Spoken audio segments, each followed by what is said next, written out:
இந்த அபிவிருத்தி என்பது வடக்கு மாகாணத்துக்காக விசேடமாக மேற்கொள்ளப்பட்டுக் கொண்டிருக்கின்ற அபிவிருத்தி ஆகும்.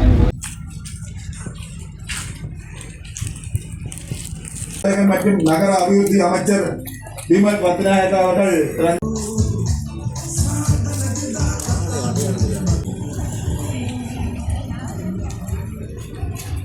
நாடு அழகான வாழ்க்கை என்ற கொள்கைக்கு அமைவாக அது இன்றைய நிலையில் முடிவு கட்டத்தை எட்டிய நிலையில் உள்ளது. அந்த தீவை நோக்கிய நாம் அனைவரும் அறிந்த ஒரு விடயமாகும். எந்த ஒரு ஐயமும் இல்லை. ஆலயம் போன்ற சுற்றுலாத்துறை தலங்கள் சமயத்தை அரசாங்கம் மேற்கொள்கின்றது. அது மட்டுமில்லாமல் படையிலே கிட்டத்தட்ட 3 வைத்துள்ள அந்த வகையிலே இந்த புனரமைப்பு பணியானது இந்த அபிவிருத்தி பணியினூடாக இலங்கையில் வெப்பாத்தில் உள்ள நாம் அழைப்பது போக்குவரத்து நெடுஞ்சாலைகள் மற்றும் நகர அபிவிருத்தி அமைச்சர் விமல் பத்நாயக் அவர்களை. அவரைத் தொடர்ந்து நாம் அழைப்பது ஆளுநர் நாகலிங்கம் வேதநாயகம் அவர்களை. தீவை பொறுத்தவரை நெடுந்தீவை பொறுத்தவரைக்கும் பிரதானமான பிரச்சனையாக போக்குவரத்து பிரச்சனை காணப்படுகிறது.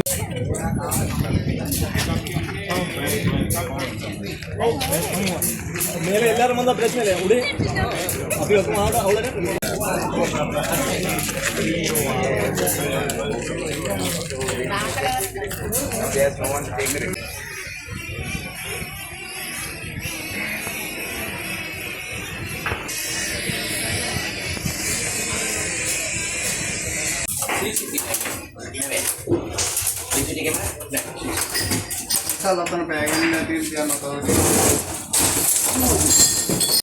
நீதி இல்லை அங்கு. இன்றைய தினம் இங்கே இடம்பெற்றுக் கொண்டிருக்கின்ற இந்த நிகழ்வு தொடர்பாக இந்த மக்களுக்கான அபிவிருத்தி தொடர்பான நம்பிக்கையை ஏற்படுத்த வேண்டுமாக இருந்தால் கடந்த 4 மாதங்களுக்கு முன்னதாக இந்த பாதையினுடைய மறுபுறத்தில் மழை பெய்து கொண்டிருக்கின்ற பொழுது இந்த வீதிக்கான ஆரம்ப பணி மேற்கொள்ளப்பட்டிருந்தது. இன்றைக்கு அந்த வீதியினுடைய முடிவிலே அதற்கு அடுத்ததாக இருக்கக்கூடிய இறங்குதுறைக்கான இந்த பணி ஆரம்பிக்கப்பட்டிருக்கின்றது. இதனுடைய தொடர்ச்சியானது அடுத்த கட்டமாக நெடுந்தீவினுடைய எல்லையிலே இருக்கக்கூடிய இறங்குதுறையில் ஆரம்பமாகும், நைனாதீவில் இருக்கக்கூடிய இறங்குதுறையில் ஆரம்பமாகும். இவ்வாறாக யாழ்ப்பாணத்தினுடைய அத்தனை தீவுகளையும் மையப்படுத்தியதாக இந்த போக்குவரத்து அமையும் என்கின்ற நம்பிக்கையினை இந்த அபிவிருத்தியானது இன்றைக்கு மக்களுக்கு காட்டியிருக்கின்றது என்கின்ற நம்பிக்கையையும் பெருமையையும் நாங்கள் பெற்றுக்கொள்வதில் மிக்க மகிழ்ச்சி அடைகின்றோம். இந்த அபிவிருத்தி என்பது வடக்கு மாகாணத்துக்காக விசேடமாக மேற்கொள்ளப்பட்டு கொண்டிருக்கின்ற அபிவிருத்தி ஆகும். ஏற்றுக்கொண்டாலும் ஏற்றுக்கொள்ளாவிட்டாலும் இலங்கையினுடைய 2024ஆம் ஆண்டு அமைத்துக் கொள்ளப்பட்ட இந்த தேசிய மக்கள் சக்தியினுடைய மக்கள் அரசாங்கமானது வடக்கு மாகாணத்துக்கான அபிவிருத்தியில் அதிக கரிசனை காட்டுகின்றது என்பதற்கான ஒரு எடுத்துக்காட்டாக இந்த நிகழ்ச்சி திட்டத்தினை நாங்கள் பார்க்கின்றோம். எங்களுக்கு தெரியும், கடந்த காலங்களில் வடக்கு மாகாணத்தின் அபிவிருத்திக்காக ஒதுக்கப்பட்ட நிதியை காட்டிலும் 2025ஆம் ஆண்டு 2 மடங்கு நிதி ஒதுக்கீடு செய்யப்பட்டிருந்தது. அதனுடைய தொடர்ச்சியாக 2026ஆம் ஆண்டும் அதிகமான நிதி ஒதுக்கப்பட்டிருக்கின்றது.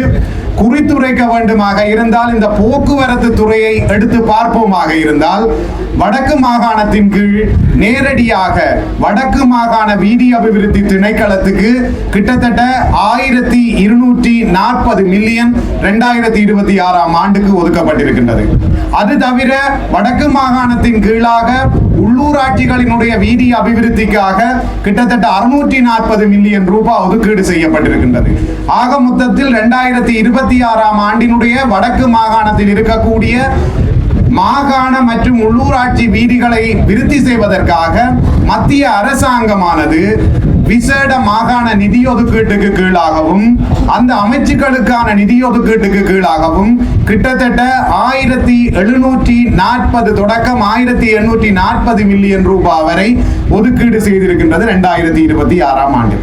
இது தவிர மத்திய அரசாங்கத்தினுடைய வீதி அபிவிருத்தியை மேற்கொள்கின்ற ஒரு நிறுவனமாக இருக்கக்கூடிய வீதி அபிவிருத்தி அதிகார சபையினூடாக இந்த வீதி அபிவிருத்திக்காக வருடாந்த பாதீட்டினூடாக நிதி ஒதுக்கம் மேற்கொள்ளப்பட்டிருக்கின்றது. அது தொடர்பாக நாங்கள் யாழ்ப்பாணத்துக்கு பார்ப்போமாக இருந்தால் 250 மில்லியன் ரூபாய் 2026ஆம் ஆண்டினுடைய வீதி அபிவிருத்தி அதிகார சபையினூடாக மேற்கொள்ளப்பட வேண்டிய திட்டங்களுக்காக இந்த ஆண்டில் இதுவரை ஒதுக்கீடு செய்யப்பட்ட நிதியாக இருக்கின்றது.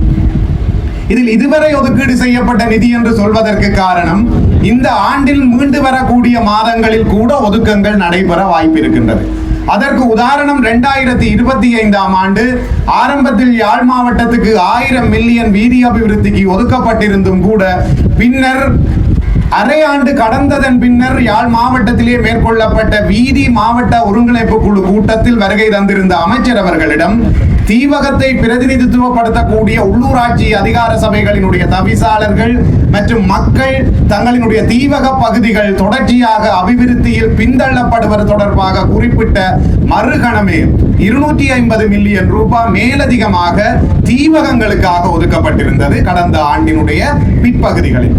அந்த திட்டத்தின் கீழாகத்தான் ஏற்கனவே நெடுந்தீவில் 10 வீதிகள் புனரமைக்கப்பட்டிருக்கின்றன, நைனாதீவில் 5 வீதிகள் புனரமைக்கப்பட்டிருக்கின்றன, வேலனை மற்றும் புங்குடுதீவு பிரதேசங்களில் கிட்டத்தட்ட 3 வீதிகள் புனரமைப்பு செய்யப்பட்டுக் கொண்டிருக்கின்றது. இந்த விசேட 250 மில்லியன் ரூபாய் தீவக ஒதுக்கீட்டின் கீழ் அதே போன்று இந்த ஆண்டும் கூட இடம்பெற முடியும். அதற்கு தேவை எங்களினுடைய திணைக்களங்களினுடையதும் மக்களினுடையதும் அன்பானதும் பெருமதிப்புடையதுமான ஆதரவு. அதைத்தான் நாங்கள் எதிர்பார்த்துக் கொள்கின்றோம். இந்த வகையில் வடக்கு மாகாணத்தில் இந்த அமைச்சின் கீழ் மாகாணத்தினூடாகவும் மத்திய அரசாங்கத்தினூடாகவும் பல்வேறு வகையான நிதி ஒதுக்கம் மேற்கொள்ளப்பட்டு வீதிகள் அபிவிருத்தி செய்யப்பட்டுக் கொண்டிருக்கின்றது. இங்கு குறிப்பிட்டு சொல்ல வேண்டுமாக இருந்தால் ஏற்கனவே நெடுந்தீவு பிரதேச செயலாளர் அவர்கள் குறிப்பிட்டது போல நெடுந்தீவிலே பல்வேறு வகையான வீதி அபிவிருத்திகள் மேற்கொள்ளப்பட்டிருக்கின்றது. கிட்டத்தட்ட 10 வீதிகள் விருத்தி செய்யப்பட்டிருக்கின்றது மத்திய அரசாங்கத்தினுடைய நிதி ஒதுக்கீட்டின் கீழ். கடந்த ஓராண்டுக்கு உள்ளாக கிட்டத்தட்ட அந்த கடற்கரை வீதி தொடக்கம் 10 வீதிகளுக்கு ஒதுக்கம் செய்யப்பட்டிருந்தது. அங்கே இருக்கின்ற ஒரே ஒரு பிரச்சனை மகாவலித்துறை என்று சொல்லப்படுகின்ற அந்த பிரதான வீதியினுடைய புனரமைப்பு. அந்த பிரதான வீதியினுடைய புனரமைப்புக்கான நிதியானது மத்திய அரசாங்கத்தினால் ஒதுக்கப்பட்டு விட்டது. அதனை நீங்கள் எங்கு வென்றாலும் பரிசீலனை செய்து பார்க்க முடியும். ஏன் அந்த வீதி என்னமும் மேற்கொள்ளப்படவில்லை என்பது தொடர்பான விளக்கம் அளிக்கப்பட வேண்டுமாக இருந்தால் அது தொழில்நுட்ப ரீதியான பெருகை நடைமுறைகளில் காணப்படக்கூடிய பல்வேறு வகையான முறைமைகள் காரணமாகத்தான் அது பிற்கொண்டு செல்லப்படுகின்றது. ஒன்று. இரண்டாவது, இங்கிருந்து பெருகை நடைமுறை பூர்த்தி செய்யப்பட்டாலும் கூட இதனை நிர்மாணிப்பதற்கான பொருட்கள் சேவைகளை கொண்டு செல்வது தொடர்பான சவால்கள் தொடர்பாகவும் நாங்கள் சிந்திக்க வேண்டி இருக்கின்றது. இந்த நிதி ஒதுக்கப்பட்டதன் பின்னர் முதலாவது கட்டமாக பெருகை நடைமுறை மேற்கொள்ளப்பட்டிருந்தது. அந்த நடைமுறை கிட்டத்தட்ட 2 மாதங்களுக்கு மேலாக செல்லக்கூடிய ஒரு நடைமுறை. அந்த நடைமுறையின் ஊடாக பெற்றுக்கொள்ளப்பட்ட பெருகை பத்திரங்களை மதிப்பீடு செய்ததன் பின்னர் அந்த பெருகையில் சில விடயங்கள் தவிர்க்கப்பட வேண்டிய காரணத்தினால் மீள் பெருகை அழைப்புகள் வழங்கப்பட்டிருந்து தற்பொழுது அந்த பெருகை முடிவுகள் பெறப்பட்டு மதிப்பீடு செய்யப்பட்டு கொண்டிருக்கின்றது.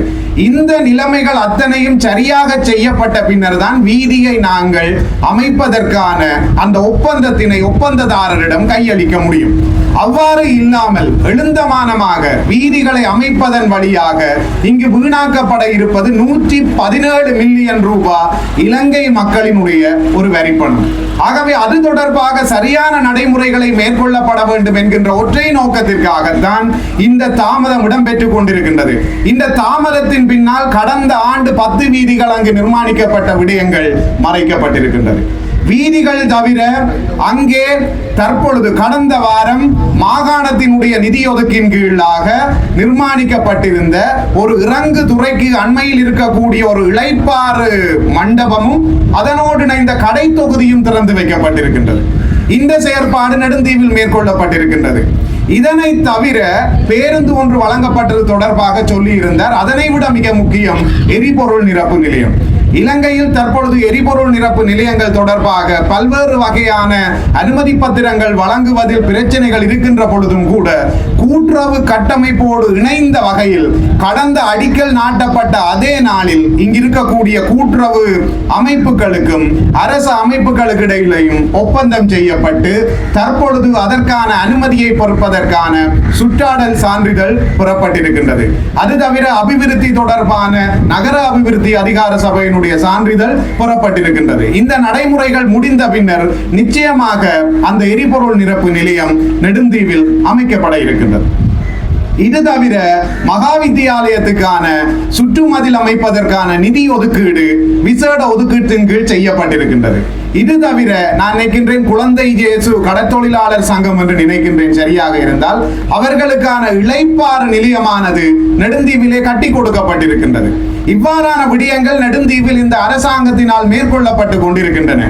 அப்படி என்றால் நெடுந்தீவினுடைய அத்தனை பிரச்சனைகளும் தீர்க்கப்பட்டு விட்டதா என்றால் நிச்சயமாக இல்லை. போக்குவரத்து தொடர்பாக பிரச்சனை இருந்து கொண்டிருக்கின்றது. அது தொடர்பாக எங்களால் என்ற அத்தனை வேலைகளையும் செய்கின்றோம். நிச்சயமாக 2 படகுகளும் வந்ததன் பின்னர் அது பூரணமான செயற்பாட்டில் இயங்கும் என்று நம்புகின்றோம். இதைவிட நெடுந்தீவில் இருக்கக்கூடிய குடிநீர் சார்ந்து பாரிய பிரச்சனை இருக்கின்றது.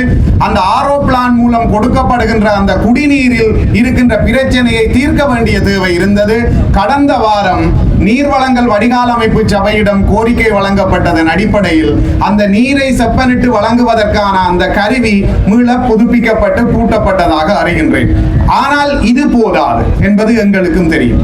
ஆகவே 2027-28 ஆண்டுகளுக்கான விசேட நிதியொதுக்கத்தின் கீழ் நாங்கள் நெடுந்தீவுக்கான ஒரு சுத்திகரிப்பு நீர் நிலையத்தினை பெற்றுக் கொள்வதற்காக முன்மொழிந்திருக்கின்றோம். நெடுந்தீவை பொறுத்தவரையில் கிட்டத்தட்ட 215 வகையான மூலிகைகளை கொண்டிருந்த ஒரு மூலிகை தீவு நெடுந்தீவு.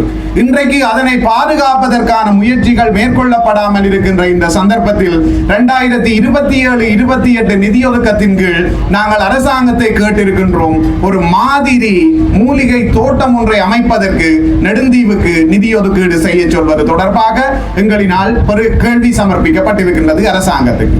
இதனை தாண்டி நெடுந்தீவினுடைய பொதுமக்களினுடைய போக்குவரத்து இறங்குதுறை நிச்சயமாக புனரமைக்கப்படுவதற்கான வேண்டுகோளும் அதற்கான மதிப்பீடும் அரசாங்கத்துக்கு அனுப்பி வைக்கப்பட்டிருக்கின்றது. இந்த போக்குவரத்து தவிர நெடுந்தீவு ஒரு மீன்பிடி பொருளாதார கிராமம். ஆனால் நெடுந்தீவில் ஒரு மீன்பிடி துறை இல்லை. அந்த வகையில் நெடுந்தீவில் மீன்பிடி துறை ஒன்றை அமைப்பதற்கான கோரிக்கை சமர்ப்பிக்கப்பட்டிருக்கின்றது. நெடுந்தீவு ஒரு தீவகமாக கடலினால் சூழப்பட்டிருப்பதனால் அதனுடைய குடிநீரானது உவர்த்தன்மையை அடைந்து கொண்டிருக்கின்றது. அங்கு இருக்கக்கூடிய ஏறத்தாழ 4 குளங்கள் மொத்தமாக கொள்ளளவு திறன் இழைந்தவையாக காணப்படுகின்றது. இவற்றினை புனரமைப்பதற்கு கடல் அணைகள் கட்டுவதற்கான முன்மொழிவு 2027-28 செய்வதற்காக மத்திய அரசாங்கத்திற்கு நாங்கள் சமர்ப்பித்திருக்கின்றோம். இது தவிர நெடுந்தீவுக்கான ஒரு விளையாட்டு அபிவிருத்தியை முன்னிறுத்தியதாக 2 திட்டங்களுக்கு 2027-28 அபிவிருத்திக்காக நாங்கள் அரசாங்கத்திற்கு சமர்ப்பித்திருக்கின்றோம். இது தவிர அங்கே இருக்கக்கூடிய பனை தென்னை வள அபிவிருத்தி கூட்டுறவு சங்கங்களோடு தொடர்ச்சியாக பேசுவதற்கு தயாராக இருக்கின்றோம். காரணம் என்னவெனில் கடந்த காலங்களில் அங்கு போத்தலில் அடைக்கப்பட்ட மதுசாரங்கள் தயாரிக்க ஏற்பாடுகள் மேற்கொள்ளப்பட்டிருந்தும் கூட அவை சரியான வகையில் மேற்கொள்ளப்படாமல் அடைக்கப்பட்ட அந்த குடிபானங்கள் விநியோகம் செய்யப்பட முடியாத ஒரு நிலையில் காணப்பட்டதை நாங்கள் நேரடியாக பார்க்கின்றோம். ஆகவே அதனை மீள கட்டியமைப்பதற்கான செயற்பாட்டை மேற்கொள்கின்றோம். இது தவிர நெடுந்தீவில் 48% நெல் உற்பத்தியானது வீழ்ச்சி அடைந்திருக்கின்றது. நெடுந்தீவிலே தானிய உற்பத்தி செய்த இடத்தில் இன்றைக்கு 92% தானிய உற்பத்தியானது இல்லாமல் போயிருக்கின்றது. அது தவிர அங்கே இருக்கக்கூடிய அந்த கிணறுகள், பொதுவாக இருக்கக்கூடிய அந்த கிணறுகள் மக்களினுடைய பயன்பாட்டிற்கு உட்படுத்தப்படாத தன்மை ஒன்று காணப்பட்டு கொண்டிருக்கின்றது. அவற்றினை எவ்வாறு விடுவிப்பது என்பது தொடர்பாக நாங்கள் பேசிக் கொண்டிருக்கின்றோம். இவ்வாறாக பல்வேறு வகையான விடயங்கள் நெடுந்தீவினுடைய பெருக்க மரத்தினுடைய பிரதேசம் சுற்றுலாத்துறையாக அபிவிருத்தி செய்வதற்கான நிதி ஒதுக்கீடு இந்த முறை சுற்றுலாத்துறையினால் மேற்கொள்ளப்பட்டிருக்கின்றது. இவ்வாறு நெடுந்தீவு தனக்கான தனித்துவத்தோடு வாழ்வதற்கான அத்தனை முயற்சிகளும் இந்த தேசிய மக்கள் அரசாங்கத்தினால் மேற்கொள்ளப்பட்டு கொண்டிருக்கின்றது. ஆனால் அதனை எதிர்பார்த்தது போன்று 1.5-2 வருடங்களுக்குள் பூர்த்தி செய்வது என்பது சாத்தியமாக கூடிய ஒரு விடயம் இல்லை என்பது அங்கிருக்கின்ற மக்களுக்கு நன்றாக தெரியும். அந்த மக்களுக்கு நன்றாக தெரியும். அந்த மக்கள் இதுவரை காலமும் பட்ட இன்னல்களில் இருந்து இன்றைக்கு அவர்கள் எதிர்நோக்குகின்ற மிகப்பெரிய இன்னல் இந்த போக்குவரத்து சார்ந்த பிரச்சனை மட்டும்தான். அதனை நாங்கள் ஏற்றுக்கொள்கின்றோம். நெடுந்தாரகை என்கின்ற ஒரு படகு மட்டும்தான் தற்பொழுது சேவையில் இருக்கின்றது. அந்த படகில் 100 பேரை மட்டும்தான் ஏற்றி செல்லக்கூடிய ஒரு நிலைமை இருக்கின்றது. அதனால் அரச உத்தியோகத்தர்கள் சிலர் அசௌகரியங்களை எதிர்நோக்குகின்றார்கள், மக்கள் அசௌகரியங்களை எதிர்நோக்குகின்றார்கள். வருகின்ற சுற்றுலா பயணிகள் யாழ்ப்பாணத்தில் இருந்து இங்கு வரை வருகை தந்து அங்கு செல்ல முடியாத ஒரு நிலையை எதிர்நோக்கி கொண்டிருக்கின்றார்கள் என்பது எங்களுக்கு மிக தெளிவாக தெரியும். ஆனாலும் அவர்களினுடைய பாதுகாப்பை முன்னிறுத்தாத ஒரு பயணத்தை மேற்கொள்வது என்பது பாரிய அசௌகரியங்களை ஏற்படுத்தும் என்பதன் காரணமாக பல்வேறு கட்டுப்பாடுகளின் கீழாக அந்த போக்குவரத்து சேவை மேற்கொள்ளப்பட்டு கொண்டிருக்கின்றது. நான் நிச்சயமாக நம்புகின்றேன், மாகாண வீதி அபிவிருத்தி அதிகார சபையினுடைய பணிப்பாளர் இங்கு சொல்லி இருக்கின்றார், மே மாதம் இறுதியில் நிச்சயமாக ஒரு படகு வரும் என்று. கிட்டத்தட்ட நாங்கள் இன்றைக்கு மக்களிடம் மிகவும் வலுவாக சொல்லுகின்றோம், மே மாத இறுதியில் நிச்சயமாக இந்த படகு சேவையில் இன்னொரு படகு இணைக்கப்படும் என்கின்ற நம்பிக்கையை திணைக்களம் தந்திருக்கின்றது என்கின்ற வகையில் அவர்கள் செய்து முடிப்பார்கள் என்று நம்புகின்றோம். இது தவிர இலங்கையினுடைய பெருகை வரலாற்றில் முதன்முறையாக தனியார்களிடமிருந்து ஒரு படகு சேவையை வாடகை அடிப்படையில் பெறுவதற்கான கேள்வியும் கோரப்பட்டு தற்பொழுது அது சமர்ப்பிக்கப்பட்டு இறுதிக்கட்ட நிலையில் இருந்து கொண்டிருக்கின்றது. அந்த சேவையும் இங்கு இணைக்கப்படுமாக இருந்தால் நெடுந்தீவினுடைய பல்வேறு வகையான பிரச்சனைகள் நிச்சயமாக தீர்க்கப்படும். இதுபோல அடுத்ததாக நைனாதீவில் நாங்கள் 5 வீதிகளை இதுவரை செய்திருக்கின்றோம். குறிப்பாக வங்களாவடி வீதியாக இருக்கட்டும், பல்வேறு வகையான வீதிகளை நாங்கள் செப்பனிட்டு இருக்கின்றோம் மத்திய அரசாங்கத்தினுடைய நிதி ஒதுக்கத்தின் கீழாக. இதனை தாண்டி நைனாதீவிலே பல்வேறு வகையான பிரச்சனைகள் இருப்பது எங்களுக்கு தெரியும். குறிப்பாக குடிநீர் சார்ந்த பிரச்சனை அங்கு இருக்கின்றது. அங்கே ஆர்ஓ பிளான்ட் இருக்கின்றது. தற்பொழுது அது சேவை செய்ய முடியாத நிலையில் இருக்கின்றது. அதனை மீளமைப்பதற்கான செயற்பாடுகள் மேற்கொள்ளப்பட்டு கொண்டிருக்கின்றது. கடந்த 27ஆம் தேதி இடம்பெற்ற மாவட்ட ஒருங்கிணைப்பு குழு கூட்டத்தில் நாங்கள் ஒரு தீர்மானத்தை எடுத்திருக்கின்றோம், கடல் வழியாக நைனாதீவுக்கு தண்ணீரை வழங்குவது என்று. கடல் வழியாக நைனாதீவுக்கு தண்ணீரை வழங்குவதற்கான அத்தனை முயற்சிகளையும் நாங்கள் நிச்சயமாக செய்து அந்த மக்களினுடைய நீர் பிரச்சனையை நிச்சயமாக நிறைவுக்கு கொண்டு வருவோம். அங்கிருக்கின்ற மக்களுக்கு தற்போது இருக்கின்ற அந்த ஆர்ஓ பிளான்டினால் முழுமையாக நீரை கொடுத்து முடிக்க முடியவில்லை. ஆகவே முழுமையான நீர் வழங்கல் உறுதிப்படுத்தப்படும் வரை இந்த தேசிய மக்கள் சக்தி அரசாங்கம் அவர்களுக்கான குரலாக ஒலித்து நிச்சயமாக உரிய திணைக்களங்களின் வழியாக நீரினை பெற்றுக் கொடுப்பதற்கு எங்களாலான அத்தனை முயற்சிகளையும் செய்வோம். இவ்வாறாக இந்த கடல் தாண்டி இருக்கக்கூடிய இந்த தீவுகளுக்கு இந்த அரசாங்கம் முன்னுரிமை அளித்திருக்கின்றது. அன்பான மக்களே, இந்த இடம் தொடர்பாக இங்கு இருக்கக்கூடிய அபிவிருத்தி தொடர்பாக நீங்கள் முடிவெடுப்பதற்கு முன்னராக ஒரு கணம் கடந்த காலங்களையும் இன்றைய காலங்களையும் ஒப்பிட்டு பார்க்க வேண்டும் என்று மிகவும் வினயமாக கேட்டுக்கொள்கின்றோம். கடந்த காலங்களில் செய்யப்பட்ட அபிவிருத்திகள் எவ்வாறு இடம்பெற்றிருந்தது, இன்றைய தினம் இந்த அரசாங்கம் மேற்கொள்கின்ற அபிவிருத்திகள் எவ்வாறு இருக்கின்றது என்பது தொடர்பாக சற்று சிந்திக்க வேண்டும். நெடுந்தீவுக்கும் நைனாதீவுக்கும் செல்கின்ற மக்கள் இந்த வழியால் தினமும் பயணிக்கின்றார்கள். அவர்களினுடைய வழி எங்களுக்கு புரிகின்றது. அதற்கான தீர்வின் ஒரு கட்டமாகத்தான் இங்கு நீங்கள் கண்ணால் பார்க்கக்கூடிய அத்தனை அபிவிருத்திகளும் அமைந்திருக்கின்றது. ஏற்கனவே 299 மில்லியனில் இந்த வீதி போடப்பட்டிருக்கின்றது. தற்பொழுது 985 மில்லியனில் இந்த இறங்குதுறை பூரணமாக அமைக்கப்பட இருக்கின்றது. இவை இரண்டும் அமைக்கப்பட்டதன் பின்னராக இந்த நெடுந்தீவுக்கும் நைனாதீவுக்குமான ஒரு கலங்கரை விளக்கமானது துல்லியமாக எரிய தொடங்கும். அதனுடைய தொடர்ச்சியாக நாங்கள் இன்றைக்கு ஆணையாக கூறுகின்றோம், நெடுந்தீவினுடைய இறங்குதுறை நிச்சயமாக அமைத்துக் கொடுக்கப்படும். நெடுந்தீவினுடைய மாவிலித்துறை வீதி நிச்சயமாக இன்னமும் 4 மாதங்களுக்குள் அமைத்து கொடுக்கப்படும் என்கின்ற நம்பிக்கையை தருகின்றோம். இது தவிர தொடர்ச்சியாக தீவகங்களுக்கு எங்களினுடைய அபிவிருத்தி வந்து சேரும். அந்த வகையில் இங்கு வருகை தந்திருக்கின்ற மக்கள் இந்த அபிவிருத்தி தொடர்பாக ஒரு முக்கியமான கருத்து ஆளுநர் அவர்களும் குறிப்பிட்டிருந்தார். இது பன்னாட்டு நிறுவனங்களினுடைய நிதி ஒதுக்கீட்டில் செய்யப்பட்ட அபிவிருத்தி கிடையாது. இது முழுமையாக இலங்கை அரசாங்கத்தினுடைய திரைசேரி நிதியில் இருந்து ஒதுக்கீடு செய்யப்பட்டு மேற்கொள்ளப்படுகின்ற ஒரு திட்டமாகும். 2022 ஆண்டுகளில் பொருளாதார வீழ்ச்சி ஏற்பட்ட பொழுது இலங்கை அரசாங்கம் 50 மில்லியன் டாலரை தான் தன்னுடைய செலவு செய்யக்கூடிய நிதியாக தன்னுடைய திரைசேரியில் வைத்திருந்தது. இன்றைக்கு நாங்கள் 7200 மில்லியன் அமெரிக்க டாலர்களை செலவு செய்யக்கூடிய நிதியாக வைத்திருக்கின்றோம்.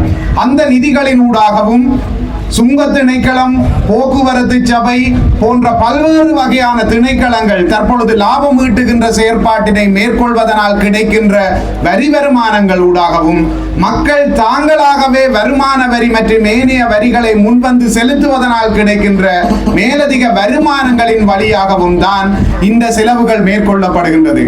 ஆகவே இந்த செலவை எடுத்த பாத்திரத்தில் செலவழித்து விட்டு கைகாட்டி விட்டு செல்கின்ற ஒரு பொறுப்பற்ற அரசாங்கமாக எங்களுடைய அரசாங்கம் இருக்க போவதில்லை. இதனை உணர்ந்து திணைக்களங்களும் நிச்சயமாக 100% எங்களுக்கு கை கொடுக்க வேண்டும் என இந்த சந்தர்ப்பத்தில் வினயமாக கேட்டுக்கொள்கின்றோம். எங்களுக்காக செய்கின்ற சேவை கிடையாது, இது மக்களுக்காக செய்கின்ற சேவை. ஆகவே இங்கு இருக்கின்ற திணைக்கள தலைவர்களும் நிச்சயமாக தாங்கள் இதுவரை வழங்கிய சேவை 100% இருந்தால் அதைவிட மேலதிகமாக தங்களினுடைய பங்களிப்பினை வழங்கி இந்த தீவகத்தினுடைய வளர்ச்சிக்கு மனச்சான்றின்படி செயற்பட அரசியல் தலைவர்களும் அதிகாரிகளும் ஒன்றிணைய வேண்டும் என இந்த சந்தர்ப்பத்தில் வினயமாக கேட்டு நல்ல வாய்ப்புக்கு நன்றி கூறி விடைபெற்றுக் கொள்கின்றேன். நன்றி, வணக்கம்.